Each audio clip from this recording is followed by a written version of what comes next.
England and Scotland have played each other 115 times. In this series, we start with the first game and look at each game, one by one, year by year. We'll look at, amongst other things, the players, the venues, the history, football and changes, and the quirky stories. I'm Steve. Join me on this journey to discover what makes England v Scotland the greatest international derby.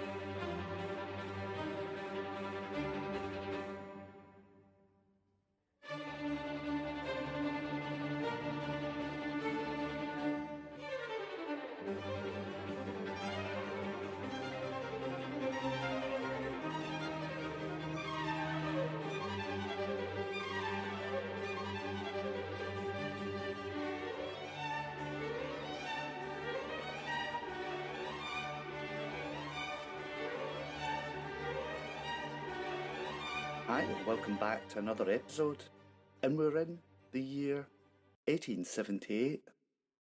So, what was happening this year?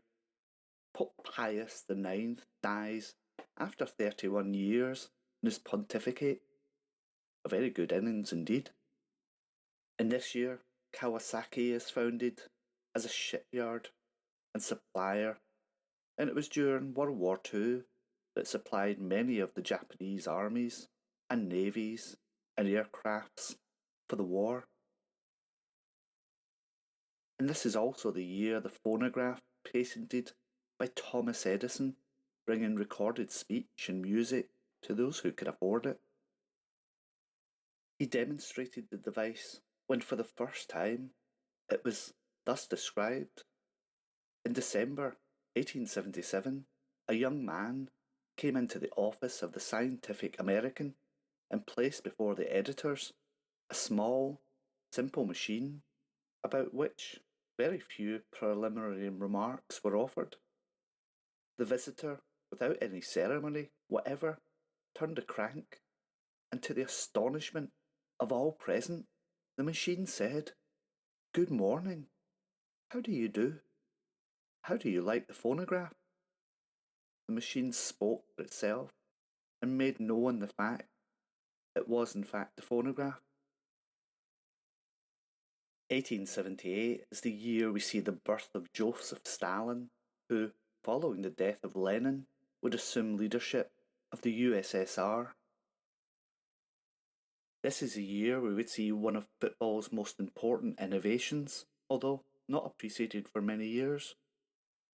Sheffield United's Bramall Lane saw floodlights, and it boasted the electric light is to be used for the illumination of the ground, and it will be the equal of 8,000 standard candles.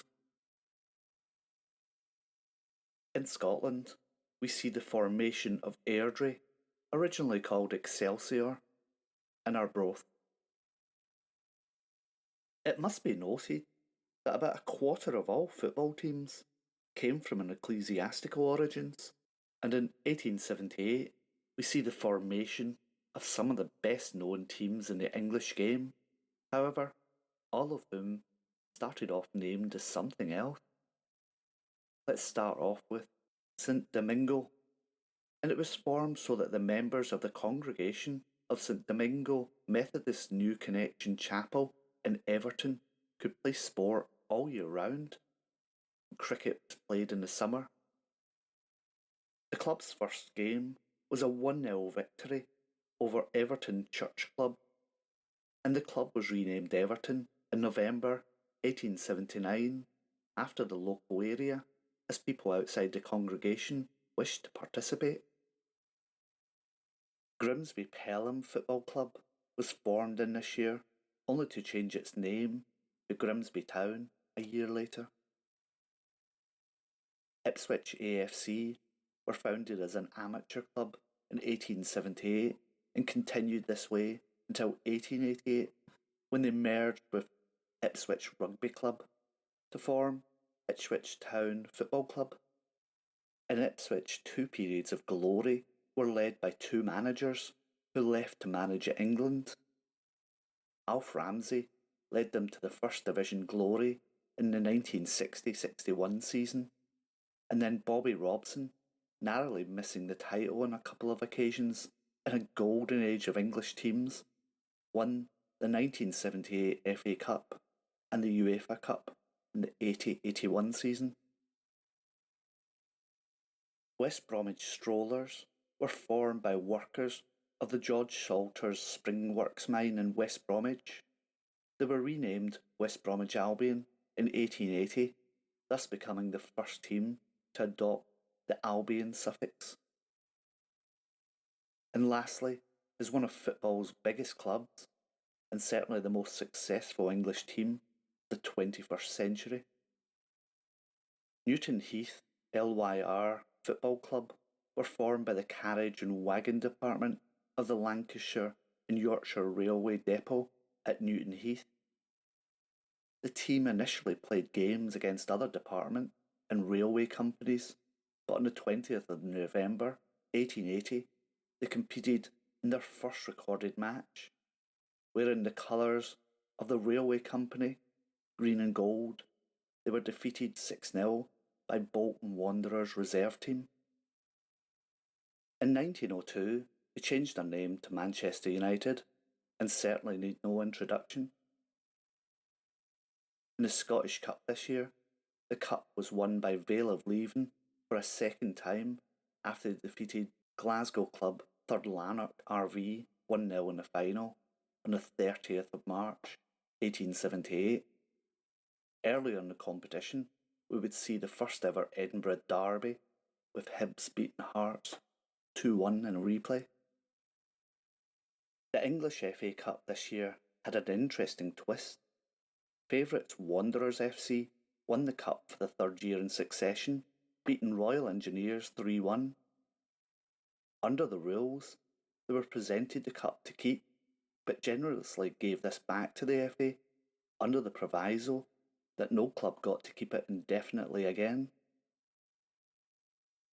Hampden is the oldest international stadium in the world. Its name derives from the English parliamentarian Civil War soldier John Hampden, who fought for the Roundheads in the 17th century. A terrace of houses bestowed the Hampden name, which overlooked the site of Hampden Park, and it was to be the first of 3 stadiums, all called Hampden, and all within spitting distance, that Scotland were to host England, and, in all reflection, as games go, first Hampden, as it's now known, hosted absolute crackers. And so, on Saturday the 2nd of March 1878 at 3:30, in front of somewhere between 12 and 20,000 fans, as accounts differ, Scotland faced England. Referee was William Anderson Dick, with umpires Godfrey William Turner and Robert Bell Cahoon.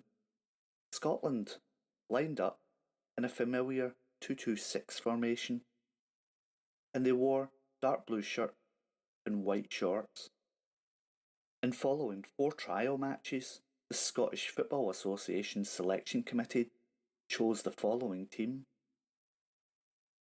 Robert Gardner, goalkeeper, Clydesdale FC; Andrew McIntyre, back, Vale of Leven FC; Thomas Valence, back, Rangers FC; Charles Campbell, halfback, Queen's Park FC; Alexander Kennedy, halfback, Third Lanark Rifle Volunteer Football Club; James Tassie Richmond, Queen's Park FC, forward; John Cunningham McGregor, forward, Vale of Leven FC; John McDougall, forward, Vale of Leven FC; Thomas Cochrane Hignett, forward, Queen's Park FC; William Muir McKinnon, forward, Queen's Park FC;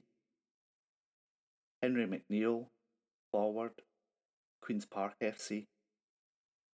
England also lined up 2-2-6, and they wore white shorts with the English arms on black on the breast, white shorts and dark blue caps.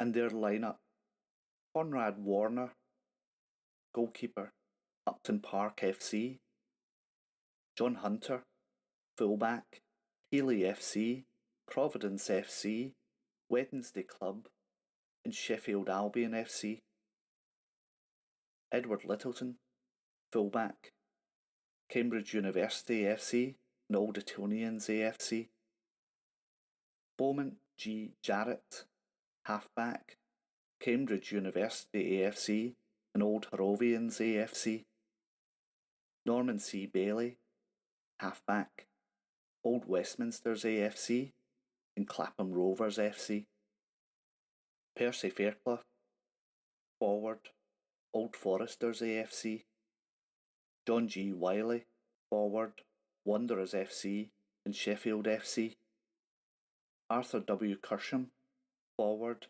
Notts County FC; Henry Wace, forward, Wanderers FC and Clapham Rovers FC; G. Hubert H. Heron, forward, Wanderers FC and Swifts FC; William Mossford, forward, Sheffield Albion FC. In the Times report on Monday, 4th of March 1878 reads: around 15,000 spectators were present at Hampden Park near Glasgow on Saturday to witness the 7th annual match between England and Scotland under association rules. Unfortunately, heavy rains on Thursday and Friday caused the ground to be very moist, slippery, and bad conditions on Saturday, a close contest being anticipated, although it was generally admitted that the English possessed a stronger team than their rivals. The home team always have an advantage, however, in having a large number of players to select from, owing to the difficulty in getting players to travel so far north or south as the case may be. The consequence was that Scotland sent out a formidable 11 onto the field, and they were lighter and passed the ball better than the Southerners, and the result was an easy victory. The Scots were successful in the toss, and they chose to play at first with the wind, which blew rather strongly at their backs. With this powerful ally, they soon pushed the warfare into the enemy's territory, and it was not long before MacDougall kicked a goal for Scotland. This was soon after followed by a second goal obtained by MacGregor. The English now strove hard to stem the tide, which appeared to have set in so unfavourably against them. They were unable to do so, however, as before half-time had arrived, the Scots had doubled their previous score. McNeill and Hignett each been credited with a goal. With the change of ends, and with the wind at their back, it was expected that a change would follow in the fortunes of the Southerners. But their hopes were dispelled, as a minute had hardly passed before MacDougall kicked the fifth goal for Scotland, and Mackinnon, a few minutes later, obtained a sixth. A check of these continued successes was now being made through a combined rush on the part of the English forward, and Wace, getting in possession of the ball, kicked it in between the posts. This success, however, was of short duration, as McNeill quickly scored a seventh goal for Scotland. Before the conclusion of the match, the Southerners made another raid into the opponent's territory, and a second goal was secured. Time was called soon afterwards, and the Scots were pronounced victors by 7-2. Of the 7 matches that have been played, Scotland claims 4 victories, England 1, and 2 have been drawn. And it was this result that caused an Englishman to write into the Bell's Life the following: the England players we had down at this time were a splendid lot of players individually, but to my idea, they played very selfishly, with each of them appearing to play for himself and not for the success of the side. A disgusted Englishman, Bell's Life, 1878. The English team were entertained at dinner by the Scottish Association at the Royal Hotel. And there ended the 7th game against the two countries. I hope you enjoyed that one, and if you did, you might think of contributing to the channel and supporting me by Patreon. You'll find the links in my channel details. And till next episode, bye bye.